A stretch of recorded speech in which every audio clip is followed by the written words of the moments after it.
que, como vemos, absoluto, como lo planteó el profesor Roxin, viene del latín absolutus, que significa desvincular, es decir, se fundamenta la sanción penal desde esta teoría en el cumplimiento de fines éticos de simplemente imponer justicia o la paz, pero sin esperar ninguna consecuencia de esta sanción dentro de la sociedad.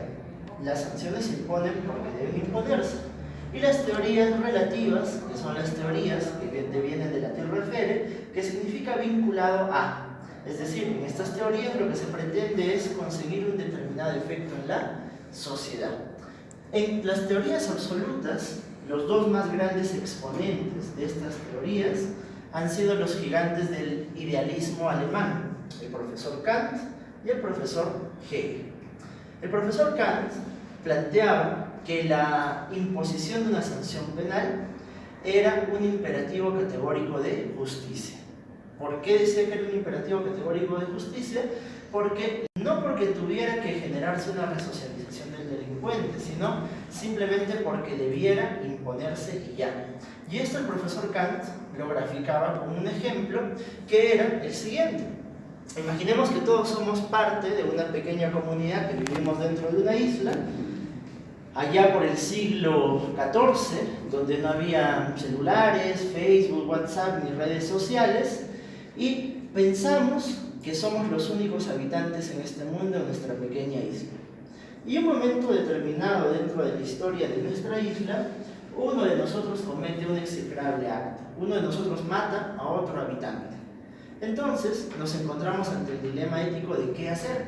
Y lo que se hace es se construye una prisión para imponerle una sanción a esa persona y se le impone una pena de que tiene que pasar el resto de su vida en esa prisión. Pasan unos 20 años de la condena y esta isla pequeña llega a tener comunicación con las demás personas que habitan este mundo. Y como nos damos cuenta que no somos los únicos seres que habitamos este mundo, decidimos desintegrar nuestra sociedad e irnos cada uno a un distinto país.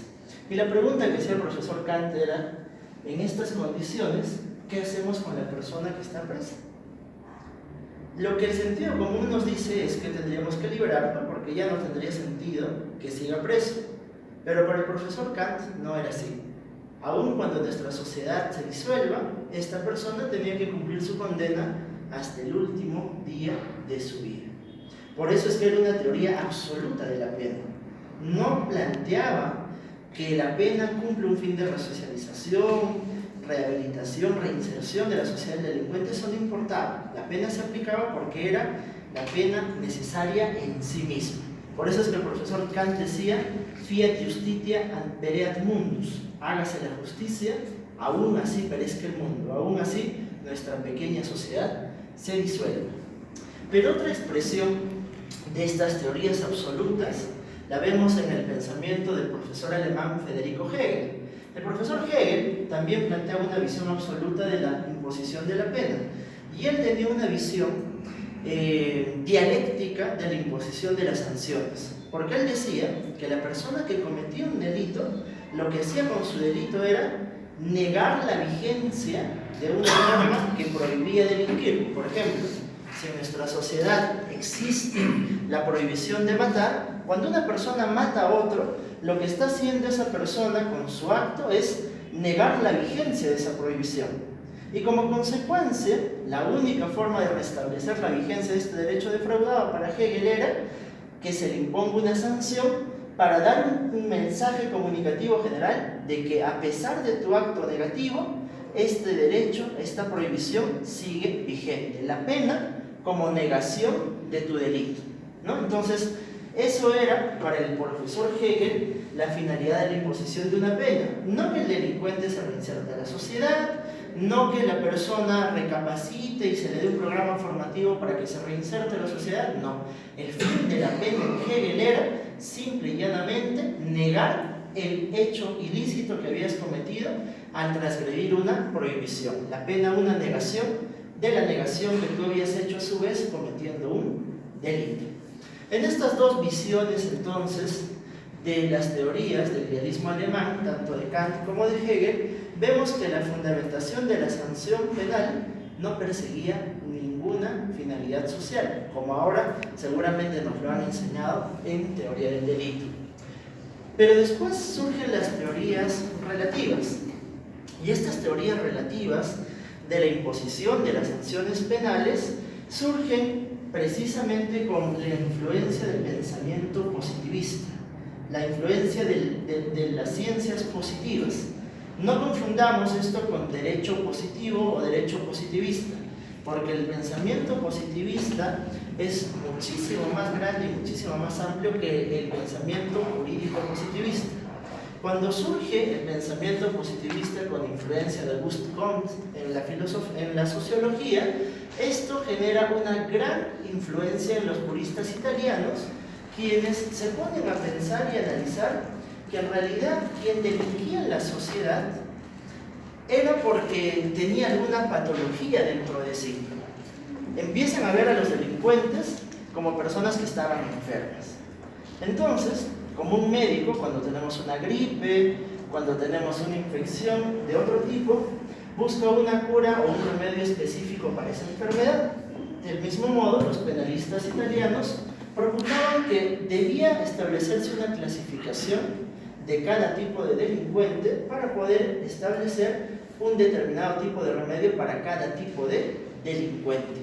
Es decir, el derecho penal debía focalizarse en cada tipo de criminalidad para tratar de remediar este mal social.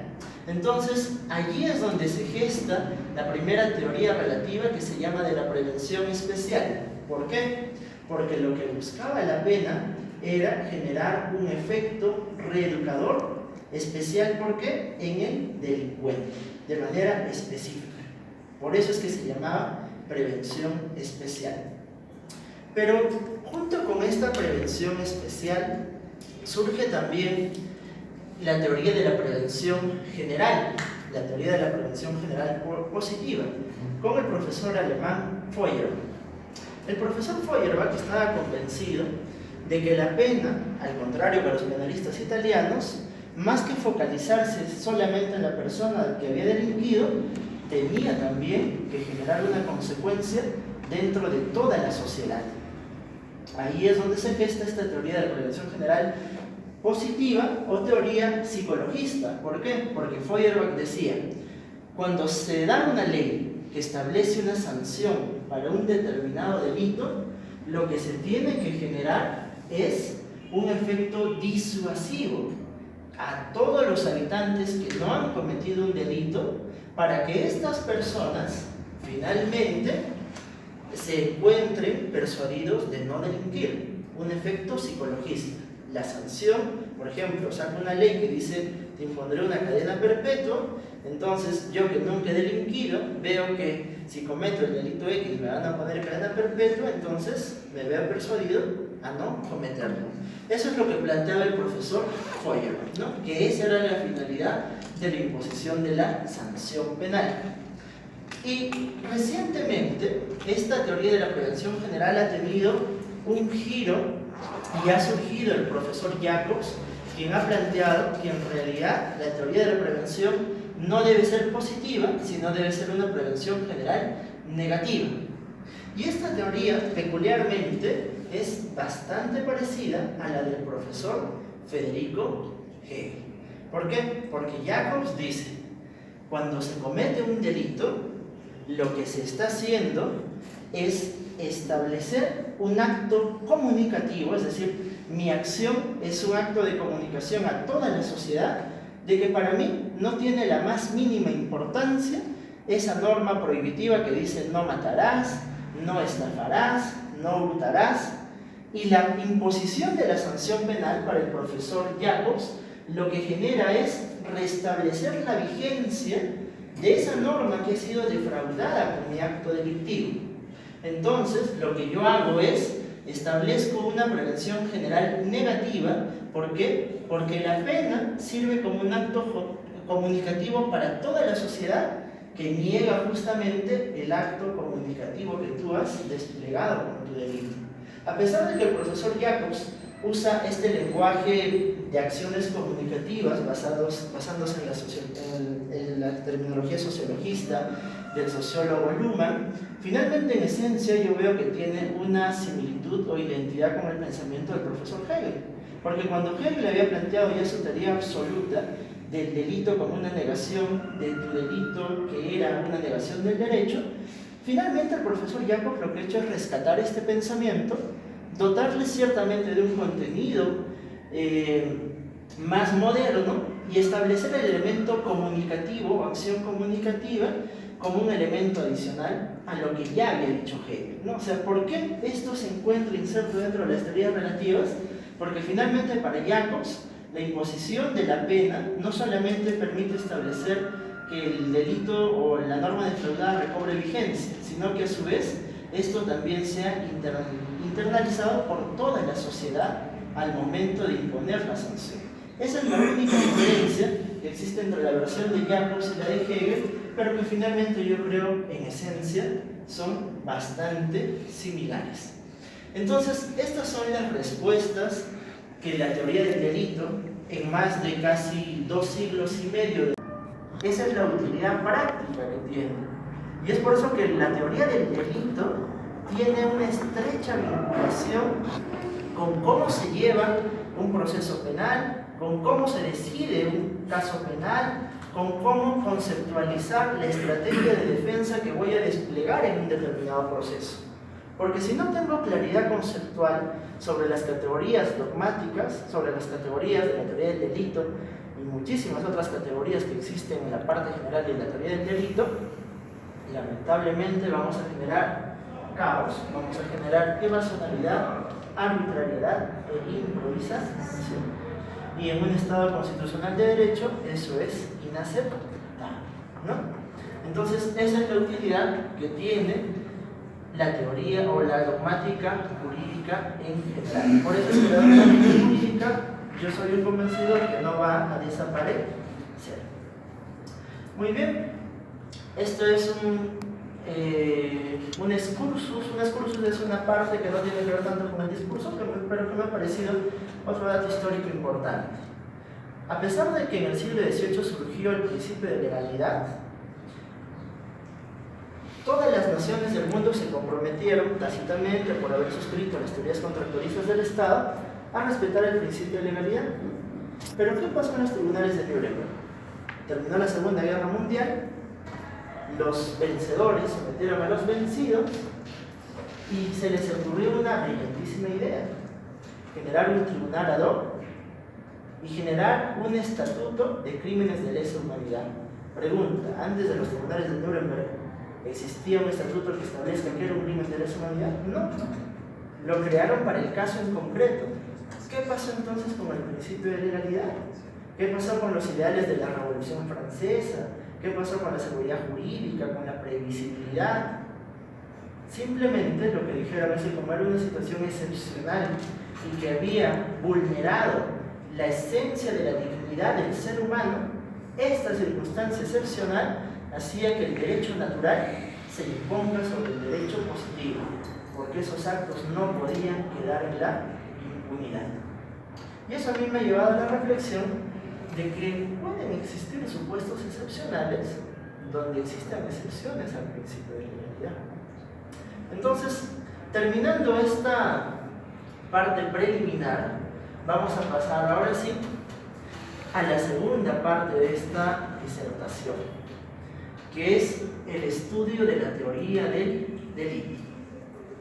Y he querido poner esta imagen adrede porque generalmente nosotros cuando hablamos de teoría del delito hablamos de un edificio conceptual donde existe un piso, otro piso conceptual y todos tienen que ser en armonía, porque si no estos libros se caen y se hace un caos. En la base de todos estos elementos existe una gran categoría que tiene que servir de sostén y soporte a todas las demás categorías del delito. Y aquí debemos siempre hacernos estas 4 o 5 preguntas generales. ¿Qué es un delito? Segundo, ¿alguna vez han sido testigos de un delito? Tercero, ¿a quién se llama delincuente? Cuarto, ¿cómo determinamos qué es un delito? Y finalmente, ¿quién determina qué es un delito? ¿Alguno de ustedes ha sido testigo de un delito alguna vez? ¿O ha sido víctima de un delito? ¿En algún momento de sus vidas? ¿O lo han visto siquiera por televisión, tal vez? Pues el que diga que sí, lo felicito porque ha conseguido una proeza inimaginable. ¿Por qué? Porque un delito es una categoría conceptual. Un delito no se puede ver. Un delito es algo puramente conceptual, puramente normativo. Lo que nosotros vemos en la realidad son hechos. Lo que nosotros vemos en la realidad son acciones. Vemos a una persona que coge supongamos que es un iPhone 10, creo que es el último, se lo mete en el bolsillo y se va. Esa es la acción fáctica que estamos viendo todos en este momento. Pero para que ese acto se pueda catalogar como un delito, lo que nosotros hacemos es, ese acto que hemos observado, lo llevamos a nuestra mente y en nuestra mente hacemos un juicio reflexivo a partir de los conceptos que vamos a ver a continuación para concluir si esa acción finalmente puede ser catalogada o no como un delito. ¿No? Entonces, eso es importante tenerlo en cuenta y tenerlo en claro, porque nosotros que somos hombres de derecho no podemos permitirnos la ligereza de usar las categorías jurídicas de manera inapropiada. Entonces, también es importante tener en cuenta que lo que vamos a estudiar a continuación nos va a permitir realizar un adecuado juicio de imputación, porque frente a un hecho que nosotros vemos en la realidad, lo que finalmente vamos a hacer es imputarle o atribuirle estas categorías para ver si ese hecho cumple los requisitos necesarios para afirmar que esas categorías existen en ese acto. Eso se llama actividad de imputación. ¿Y quién es el primero, o uno, no primero, sino uno de los que habla de esta actividad de imputación? El profesor Kelsen, en su teoría pura del derecho. Allí el profesor Kelsen nos dice que imputar es vincular un hecho con una persona en base a una norma concreta. Y eso es lo que hacemos no solo en el derecho penal, sino también en el derecho civil, en el derecho laboral, en el derecho comercial, en todos los ámbitos del derecho hacemos constantes actividades de imputación. Muy bien. Dentro de la noción de delito, nosotros tenemos dos nociones. Una noción formal y una noción material. La noción formal de delito, yo lo he sintetizado con el término attack. Había un dibujito cuando era más niño que se llamaba Art Attack. ¿Por qué? Porque eso nos permite recordar que la noción formal se refiere a que el delito es una acción típica, antijurídica y culpable. Esa es la noción formal de lo que es un delito. Pero en su noción material, un delito, yo lo he sintetizado como un billú. Quienes han visto Naruto en alguna vez sabrán que es un billú. Entonces, cuando recuerden de Naruto, se van a recordar de la noción material del delito. ¿Por qué un billú? Porque se refiere a bien jurídico.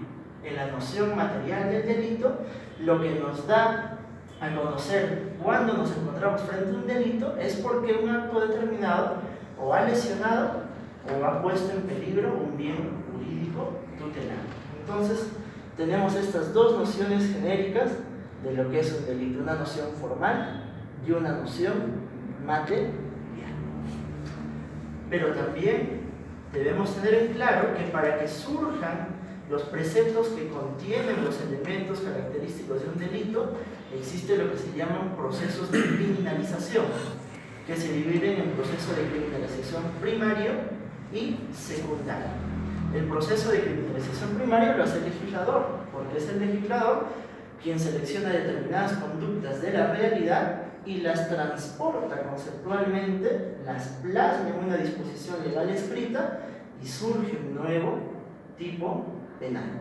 Entonces, ese procedimiento que realiza el legislador de seleccionar conductas dentro de la realidad se llama proceso de criminalización primario. Pero existe también un proceso de criminalización secundario que se da a partir de lo que ha hecho el legislador. ¿Y quiénes hacen este proceso de criminalización secundaria? La policía, el Ministerio Público y finalmente es el juez. Porque finalmente son ellos los que deciden de los actos que son puestos a su